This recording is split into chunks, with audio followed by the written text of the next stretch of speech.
Hello guys, कैसे हैं आप?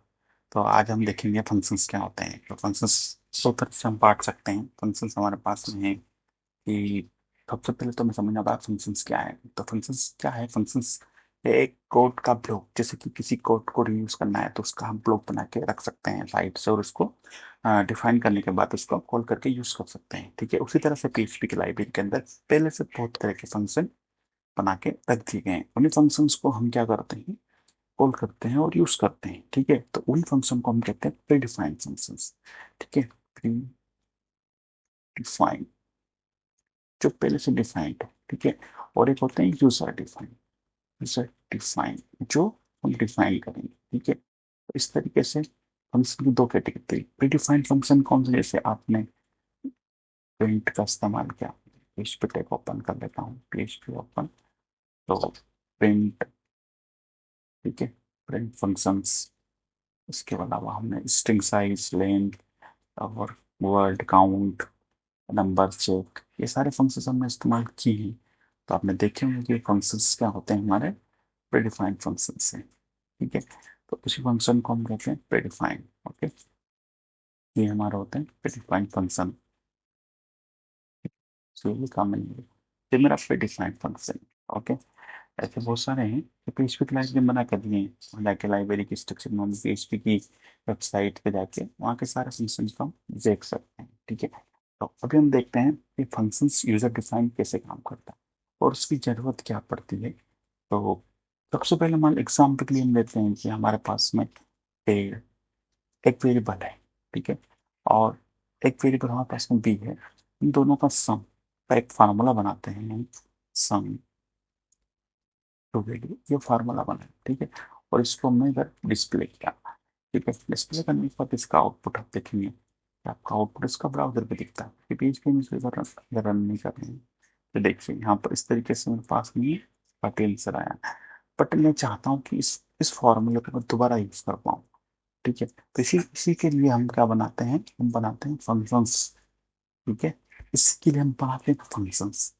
ठीक है, और फंक्शंस, ठीक है, तो फंक्शंस कैसे बनाते हैं, तो इसका यूज कैसे करेंगे, आप ब्लॉक ऑफ कोड कैसे बनाते हैं।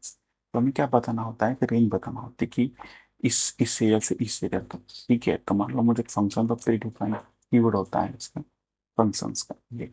अब होता क्या कि अगर आपने इस तरीके से बनाया तो आपका कोड या आपका फंक्शन किसी बने बनाए लाइब्रेरी के कोड से कॉन्फ़िग हो सकता है।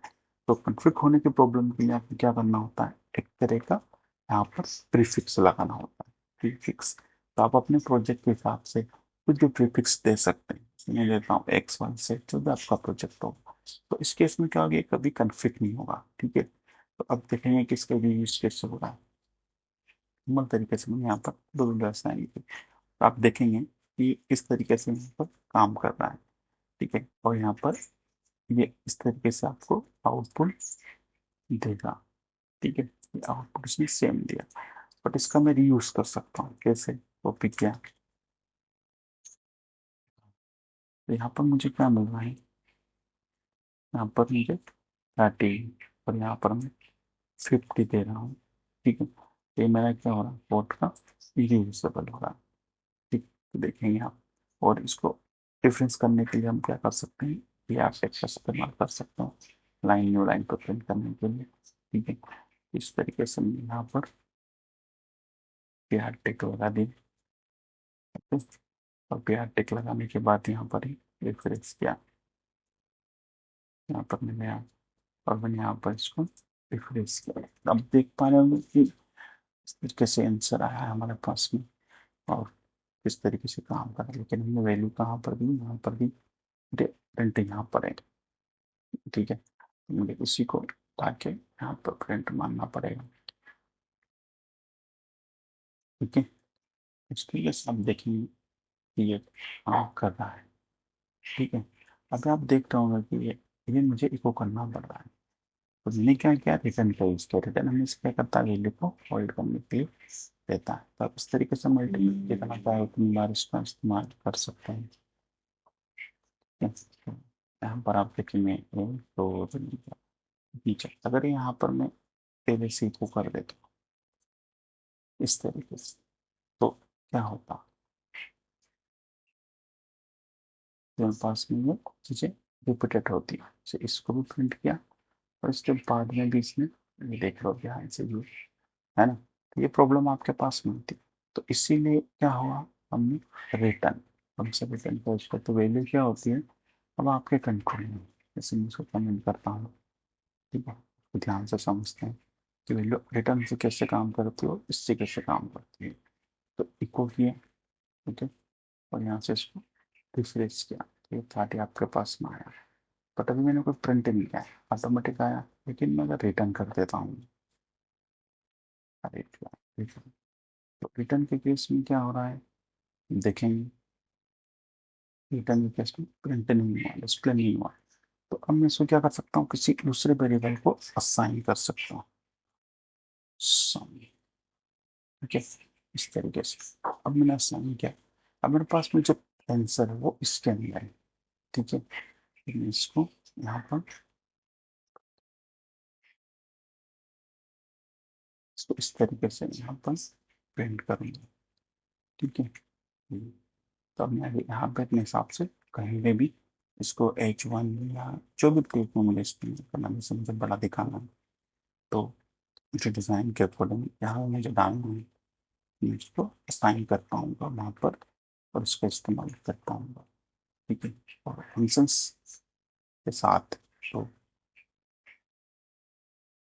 इस तरीके से, ठीक है। अब आप समझ रहे होंगे कैसे ये, तो आप देख रहे हैं यहाँ से उठा के आया। आगे मुझे क्या लिखना है, मुझे लिखना है सम माई वैल्यू, ठीक है।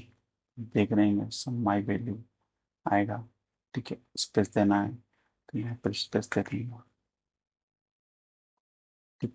और मुझे कहीं और से कुछ और वैल्यू असाइन करना है, ठीक है। देखो कैसे करनी है, कॉपी किया और इसको कहीं और डिजाइन में आपने यूज किया, यहाँ पर आपको इसमें S2 में दिखाना है, ठीक है।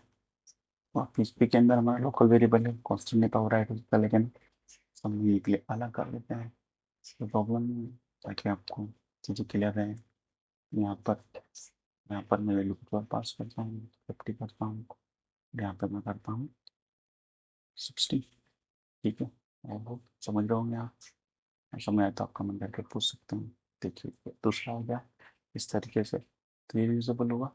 और रिटर्न का कैसे बेनिफिट हमारे पास में, ये भी आपको समझ में आया होगा, ठीक है। तो और फंक्शन में एक और चीज़, अगर मैं पैरामीटर पास ना करूँ तो क्या होगा, फंक्शन पैरामीटर वाइज बना क्या है, फंक्शन बिना पैरामीटर का भी होता है, नॉर्मल हम देखेंगे अभी। देखो अब इसमें किसको आएगा आपके पास में, देखिए पहले वाले में हमने क्या आंसर आया, दूसरे वाले इक्वेशन क्या दी कि आपने आर्गुमेंट पास किया बट वैल्यू नहीं दी। तो इस प्रॉब्लम को सोल्व करने के लिए आप क्या कर सकते हो, नहीं जाके नल या ट्रू फॉल्स जो भी आपको डिक्लेयर करना है वो कर सकते हो। तो नल बेस्ट बेस्ट प्रैक्टिस है, इसलिए मैं नल डिक्लेयर कर रहा हूँ। देखेंगे आपकी वैल्यू 0। तो समझते हो कैसे आपको प्रॉब्लम सोल्व करना है। तो ये हमारा हो गया। अब आप जब वैल्यू पास करोगे इसको, तो ये आपकी वैल्यू को ले लेगा, लेकिन आपको कितनी करना है वो आपके फंक्शन की डेफिनेशन पर डिपेंड करेगा। अगर आप तीसरी वैल्यू पास करोगे तो क्या होगा, फिर इसको देखते हैं, ठीक है। अब आपने ये करी, अब मैंने इसमें एक और जबरदस्ती पास कर दी, ठीक है, 5500। तो उस केस में क्या होगा, उस केस में देखिए, उस केस में एक्स्ट्रा नहीं हुआ, लेकिन यहाँ पर कुछ दे दिया मैंने, ठीक है, बट इधर मेरे पास में कुछ नहीं आया, ठीक है। लेकिन अगर मैं इधर किसी भी यूज करना है तो मुझे क्या करना पड़ेगा, देखो पैरामीटर बढ़ाना पड़ेगा, ठीक है। तो दिया और ऑप्शन यहाँ पर दे दिया, क्लियर है। इसी तरीके से अब यहाँ पर भी आपको इस्तेमाल लगाना पड़ेगा, तो सी कर दिया यहाँ पे, ठीक है। फिर इस तरीके से फिर आपका बढ़ गया। ये होता है हमारा इस तरीके से। बिना पैरामीटर का फंक्शन क्या होता है, जैसे आपने कुछ दिया, इंग्लिश में मैं दिखाता हूँ, एक फंक्शन तरीके से, और उसको अपने नाम दे दिया, फंक्शन का नाम माई फंक्शन, माई फंक्शन, इस तरीके से डेफिनेशन दे दी उसकी, ठीक है। और आप इनको कर दिया, ये आपका नॉर्मल फंक्शन है, ठीक है। उसकी आपने कोडिंग कर दी, ठीक। तो ये फंक्शंस का स्टार्टिंग है, और ये इसके अंदर का एक ब्लॉक, इसी को हम क्या कहते हैं, फंक्शंस कहते हैं। ठीक है, अभी आप देखेंगे किस तरीके से वो काम कर रहा है ना। तो इसको अलग बताने के लिए हम यहाँ पर यार इसके बाहर लिख देते हैं, अंदर भी लिख सकते हैं, जैसा आपको लगे वैसा आप लिख सकते हो। ठीक है, अब देखिए क्या समझ में आ गया होगा कि फंक्शंस कैसे बनते हैं, प्री डिफाइंड फंक्शंस क्या होते हैं और यूजर डिफाइंड फंक्शंस क्या होते हैं। तो हम यूजर डिफाइंड फंक्शन बना के देखें इस तरीके से PHP के अंदर हम बना सकते हैं। ठीक है, और उसकी ज़रूरत क्यों पड़ती है, कि हम कैसे इसको यूज़ कर सकते हैं, और फंक्शंस क्या होता है, फंक्शंस ये सारी चीज़ आपको समझ आएगी। नहीं समझ आए तो चीज़ों को कमेंट करके उसमें पूछ सकते हो। ठीक है, थैंक यू। अगर वीडियो अच्छा लगा तो लाइक और सब्सक्राइब कर देना, ताकि और वीडियो बना सकें।